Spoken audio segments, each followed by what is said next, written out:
Hey everyone, welcome back to Shade Review. In today's video, we are reviewing the brand new, really interesting looking Ray-Ban Clubmaster reverse sunglasses. But first off, in today's video sponsor, our own website, shadereviewstore.com, the absolute best place to buy designer sunglasses, up to 80% off the original MSRP. Again, our website there is shadereviewstore.com. Check it out. So let's go ahead and pop these sunglasses on face and talk about the dimensions. These have 51mm lenses and a 21mm bridge. And this is the smaller version of these frames. They're also produced in a larger lens size, which has 54mm lenses and the exact same 21mm bridge. Now this 51mm lens size is going to be the smaller size, obviously, like I said, but it's going to be most similar to the 49mm small Clubmaster. And then the 54mm size is going to be similar to the 51mm original Clubmaster size. So definitely a little bit confusing here,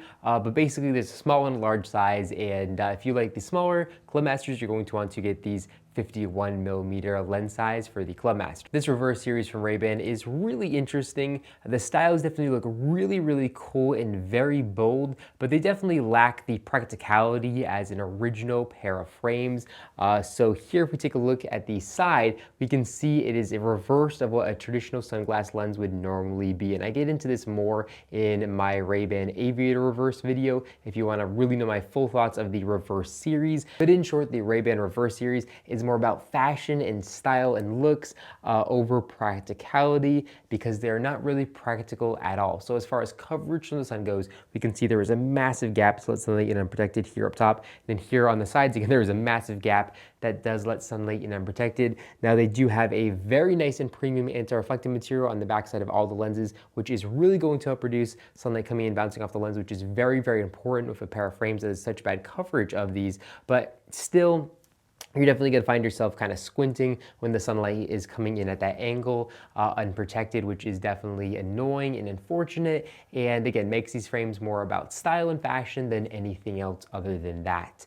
Now we can see a painted Ray-Ban logo here in the top right corner of the lens for authentication purposes. Then if we move down to the middle left of the lens, we can see a little etched RB logo that is also there for authentication purposes. Now if we take a look at the top corner of the frames, we can see little metallic logos that are embedded into the acetate, and those logos are just there for show, so they are pressed into the warm acetate during the construction. They're not actually connected to the all metal hinge, so definitely keep that in mind. And then here on the temples, we can see a raised Ray-Ban logo, very reminiscent of what we'd see on a pair of original classic Ray-Ban Wayfarer frames. It's really interesting to get that raised element over here on a Clubmaster style, kind of like the Clubmaster Oversized did a few years back. Now they do have fully adjustable nose rests. You can actually bend these out and give them a custom fit at the face. And through the nose rest, we can see a little etched RB logo, which of course is also there for authentication purposes. And then if we take a look here at the inside, top bridge, we can see it does say 5121. Of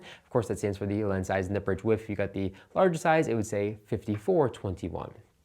Now here in the inner left temple of the frames, we can see a Ray-Ban T, and then it says made in China. And then here in the inner left temple of the frames, they just have the exact core code and model information. Now every single pair of Ray-Ban's reverse frames are going to be made in China. That's because that's the only plant that they have that are producing frames with molded injected acetate frames. So these frames are not made out of a traditional block acetate material. They are in fact made out of an injected molded acetate material, and they do have a metal stem that runs all the way down through them. And what's really great about this is you can actually heat these up and then bend them to give them a custom fit to the frame, and then that metal stem is going to help hold that adjustment there. And it is also attached to the all metal hinge, which really helps with the rigidity of these frames. Now speaking of hinges, these have very nice and premium 5-barrel all metal hinges. They feel really good right out of the box, and they also do have a big oversized plate here that does say Ray-Ban on it, both the left and the right hand side as well.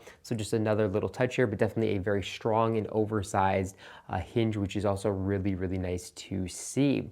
Now as far as the looks goes, I think these frames definitely look really interesting. I do like the looks of them. They are very kind of novel and nice. I probably like these better than most of the other reverse series. I think I still might like the Caravan reverse personally just a little bit better than these, but I also love a good Clubmaster style. Now, if it comes between this and original pair of Clubmasters, I'd have to pick the original. I just love the classic kind of 1960s styling of that Clubmaster frame. I think it fits my face really, really good. And these also fit my face good in the smaller lens size here, but I just think they look a little bit more unrefined compared to the classic styling of the originals, if that makes sense.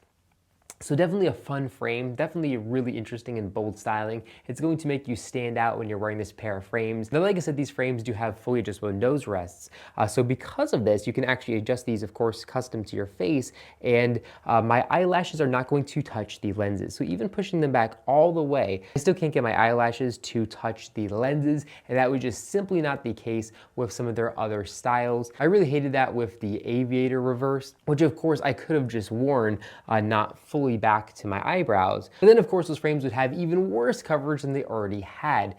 These all the way up to my eyebrows actually fit the face a lot better than those Aviator reverse frames. Now, as far as pricing goes, these frames are going to be a little bit on the expensive side, coming in at $203. Considering a pair of original Ray-Ban Clubmasters are going to run you around $180, there is a $20 price premium here, and these frames are also made in China, where the original Wayfarers and Clubmasters are typically going to be made in Italy.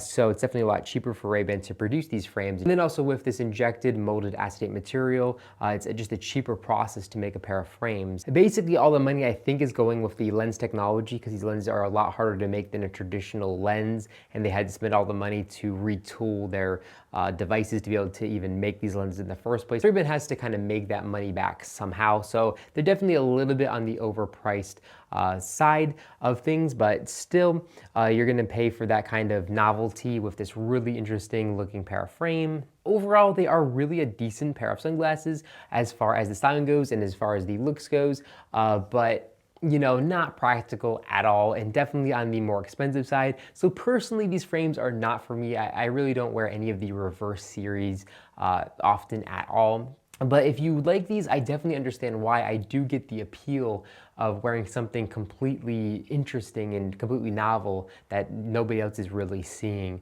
But overall, a good pair of frames from Ray-Ban and a really interesting style. I'm surprised these didn't come out with the original reverse frames. The Clubmaster is one of their most popular styles, so I think it was a little bit harder to actually produce this. There's definitely a lot of curvature even here in the top brow bar that I can imagine would be really, really hard to produce when making these frames, so I think it made the development a little bit slower than those other pairs. But thank you so much for watching the video. If you enjoyed it, make sure to give me a big thumbs up down below, and of course, make sure to hit the subscribe button, and then you'll be notified every single time I upload a brand new video, just like this one, to our YouTube channel. Again, thank you so much for watching the video, and I'll catch you all in the next one.